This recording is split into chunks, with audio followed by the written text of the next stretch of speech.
So 'tis the season for throwing dirt at each other and possibly, although we hope not, distributing large sums of money for so-called mobilization of support, and of course to make the chances of victory at the ballot box a little more certain. It's political campaigning Nigerian style, and what a carnival it promises to be. It's fair to say that there's nothing quite like it across Africa. Tens of thousands congregating at huge rallies with appointed caterers, traditional dancers, Afrobeats performers and praise singers all doing brisk business while music boxes boom. Never mind how optimistic or not of their chances at the elections the candidate and the party leadership themselves feel. It's how they sound that matters. But of course, this is 2022. And the question many pundits are asking is, how much has the politics of outrageously rich big men sharing money and enthusiastically encouraging an anti-intellectual, anti-issue campaign changed? Will it be business as usual, or have enough of this country's politicians strayed from the herd to overcome the cattle market, strictly cash mentality? Well, let's get the assessment of the spokesman for the main opposition, People's Democratic Party, Debo Ologunagba, who is the PDP's National Publicity Secretary, and he joins me now in the studio. Thank you so much for coming in. Thank you, Charles. Nice to be with you. Busy period for you then? Yeah, interesting time as well. Certainly interesting. And as you ready for the start of this presidential campaign on Wednesday, in the face of the Wike disruption, or perhaps I should say Wike amputation, how prepared would you say you are for the onset of the campaign? Charles, it's interesting when we're with you and you hear these good words, amputation. Well, but clearly, let's just put it in the perspective. Yeah, let's put it in the perspective of your party. Clearly, there's no amputation. If anything, PDP is energized, re-energized, and ready to go. So when I watch you speak, I'm excited about this word. But I can tell you, if there's any party that is dealing with amputation at several fronts today, of course the APC, and we can talk about that later. But for PDP, this party is ready, focusing on its plan and the programs, executing it conscientiously, and we're ready to go. And it's simply so clear because the PDP is a party properly so called. It's an organic party. It has processes, it has its conventions, it has its principles, it has its constitution, and above all, in that constitution we have the organs, namely the National Convention, the National Executive Committee, the National Working Committee, the Board of Trustees, the Governor Forum, and every other one. Each and every of these organs are working seamlessly together. And when you have an organic organization like a PDP, that's what you get. Well, obviously that's not the case, is it? I mean, when you sit there and say that everything is working seamlessly, I mean, you're not talking to little children who don't know what's going on, are you? I mean, everyone knows and can see how debilitating the internecine squabble within the PDP is. Do you hold out hope that it can be resolved soon? Because that's really what people want to hear. Absolutely. Not you pretending that there's nothing going on, because clearly there is. Clearly, when I took over this job, yeah, what I said to Nigerians that I will look straight into your eyes and tell you the truth as it is. That's what we hope you. And this is exactly what you're going to get. And what Nigerians expect. Number one, the background is this. Nigerians that express so much hope in the PDP, so they expect nothing less. And what I'm telling you right here is the truth about it. And let's put it in the perspective again. Number one, this is a political party that is comprised of conflicting interests, without religious, without cultural. Yeah, but this is a fundamental absolutely issue. It's not something you gloss over Charles, with slick language. Yeah, Charles, can I just put it in so that again, so I can have this communication, then I can express myself. Yeah, of course. Because it's important for Nigerians and for you, my brother, to understand this. When you have a party like the PDP, that is People's Democratic Party, not somebody's party. Other parties are labeled by, okay, this is somebody's party. And if you take that person out of the chemistry, then that party falls flat. This is the oldest political party in Nigeria history, or politics, for 24 years going. What it means, we have developed over this period principles, policies. Because we are People's Democratic Party, and we're democratic in all we do, what it means that we allow for divergent views. We have allowed for conversation. We don't give instruction. We don't order people around. We go into discussion. And when you do that, because they're conflicting interests, and because people have opinions, when you express that, the tendency to look like, oh, there seem to be a lot of problems. Are there challenges? Yes. Are there differences? Yes. But we agreed on one.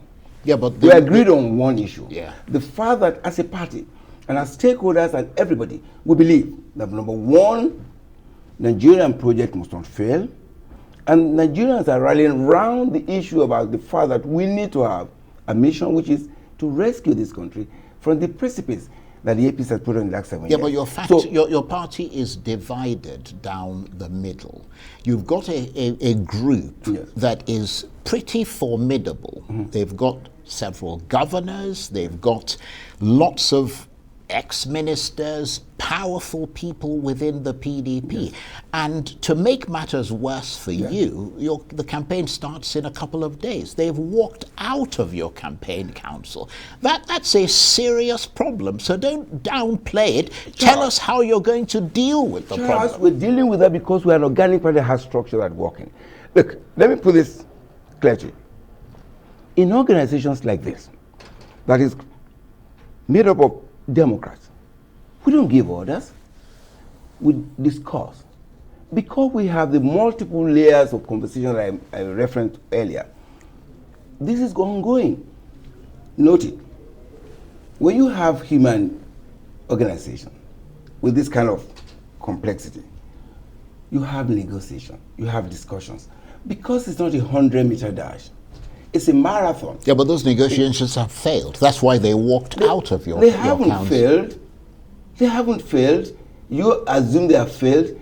Conversations are going on. Of course, negotiation, discussion doesn't happen on the face of I don't mean to keep interrupting you, but I want to be very clear. Correct. Because this is in the public domain. It's not hidden away. The side that is aggrieved has made its position ineluctably clear.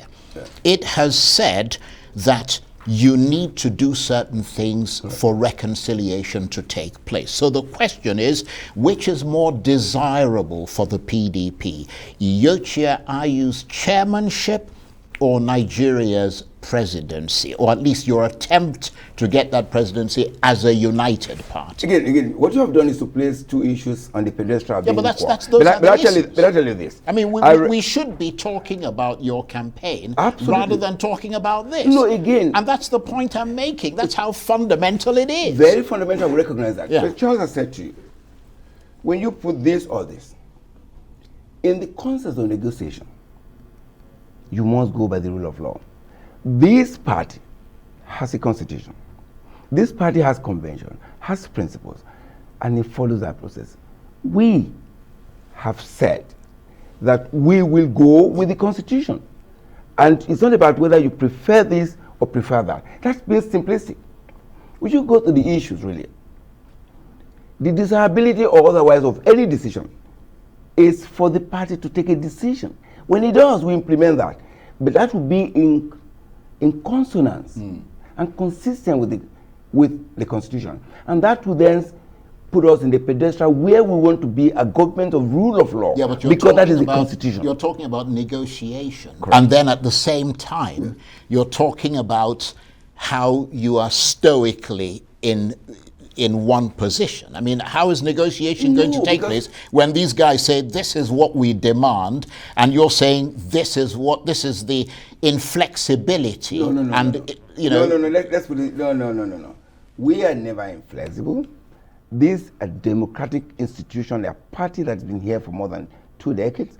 So I say to you that we respect our constitution, and I think that should interest you and interest Nigeria, that if this party can wake up one morning and say, oh, we don't want this constitution, or we want to achieve this by going this way because it is this or that, then of course we're setting a bad precedent, because indeed any organization should be about rule of law and order.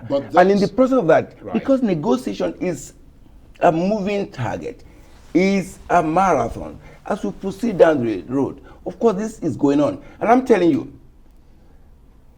the conversation you had 3-4 days ago are not what it is today. Right. That's to tell you that we're making progress. We don't know what's going on, and you're not telling us. You're simply saying that you're making progress. Because the point is that when you talk about your constitution and your fidelity to the constitution and the principles that guide your party, the other side are saying exactly the same thing. They're saying that this goes beyond individuals to fundamental issues of justice and rectitude and federal character. That's a fundamental part of not just your constitution, but what Nigeria stands for in its own constitution. And that's the same country you're talking about, being there to kind of rally people around you to save the Nigeria project. It doesn't make any sense, does it? The Nigerian people too expect that anybody that puts itself forward as a party must be seen to respect its constitution and be sensitive to those issues they just described. And we have said, the two questions to ask is this: how and when? And those are very fundamental. You say on the altar of, so now we want this. Negotiation is not about this or that or nothing. That's why it is going on. And that's why I say to you, Charles, you can be within, you can only see me on this kind of platform. And I'm not going to say to you, oh, last night we met, we discussed this. That's behind the scene.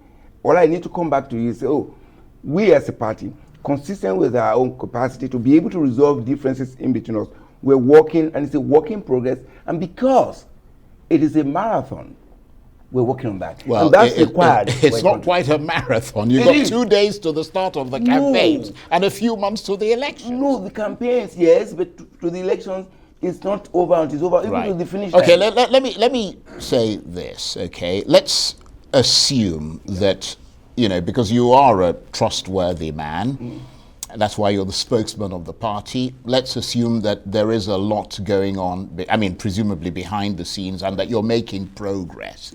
Beyond Wike, do you really believe that Nigerians who voted you out in 2015 and refused to vote you back in 2019 now feel that you have gone past all the issues that dogged the PDP, including fundamental issues like corruption, and are willing to give you another chance? Okay, the statistics are there.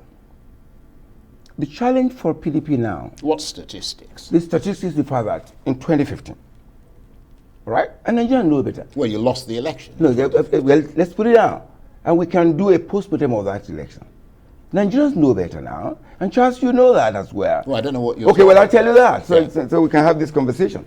In 2015, this country had an unemployment rate of 7.3%. Today, it is 35% plus X, where X can be anything.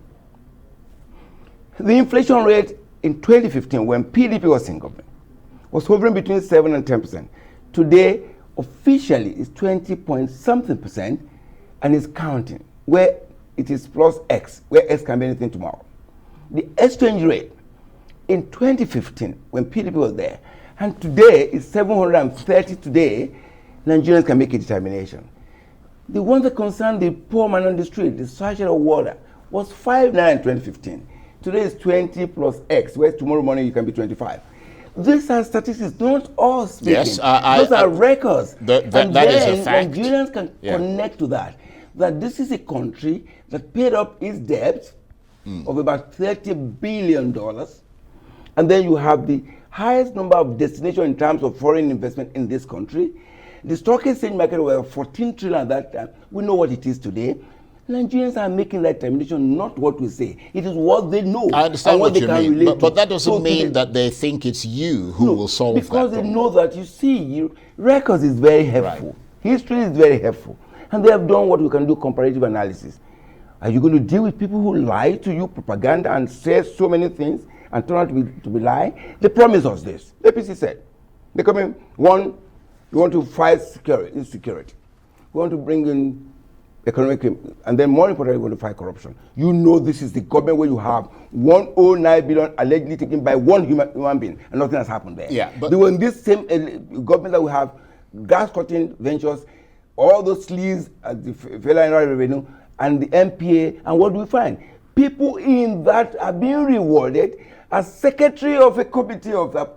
Should Nigeria trust that? Yeah, but you're talking as if you're the only party in the running. In other words, that this is between the APC and the PDP. And a lot of people will argue that it isn't, because even people in your party, people from the Wike group, suggest that the PDP is already catastrophically damaged and can't win the election, not just because of this crisis, but because the P2B movement has eaten into the PDP's traditional strongholds of the South and the Southwest. What is your reaction? Well, again, I mean, well, this is our assessment.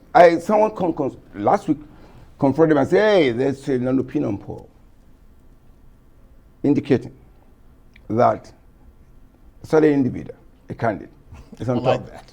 That's okay. Right. And it is at the top. And I just say, okay, we don't deal with paper opinion poll. We deal with the opinion poll of the people. The opinion poll that talks about where your kids are at home for more than 6 months and no government is available. Where government has lost leadership and credibility and insensitive. Again, those are the polls that matter to PDP. And that's why, those polls that matter to us, that's why we won the election in Abuja, including the seat where the president said. That's why we won in Osun. That's why we won those elections, by-elections, in Cross River State, and Plateau State, the traditional homes of APC. It's telling you that our messaging of hope, of rescue, and rebuilding is resonating. And that's those are the opinion polls that matters to us, not the paper opinion polls. That's a message you're going to try to drive home during the campaign season. Right there that people are connecting and saying, wait a minute. Right. PDP is the party that can connect to us. And they have this messaging. And above all, they have a candidate, Atiku Abubakar, who has a proven record of capacity, of experience, of calmness, of achievement. He was the head of the economic team under the Obasanjo Atiku government. We knew what this country was then, in terms of growth, in terms of the fact that insecurity that we find today wasn't there, and the fact that the disunity that we find today that was planted by this government wasn't there. This is the government on record that would describe a whole generation of people of Nigeria as a dot in a circle. That is reprehensible. We don't want that. Well, that's why we have Atiku Abubakar, a unifier, a man who can build bridges across.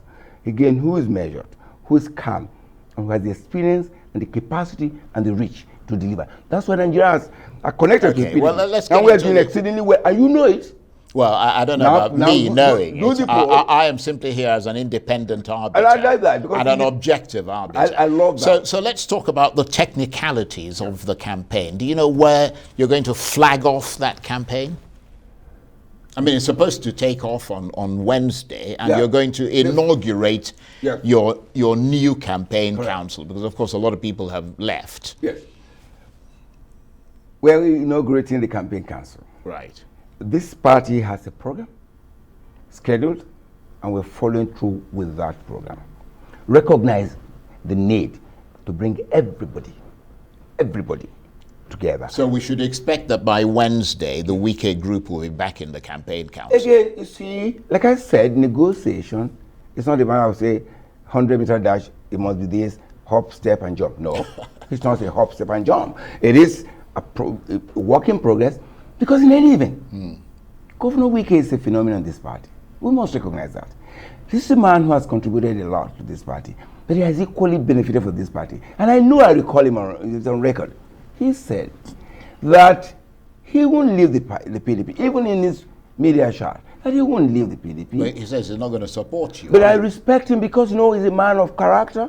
We expect that he will keep his word. He said at the convention that whoever emerges, he will support.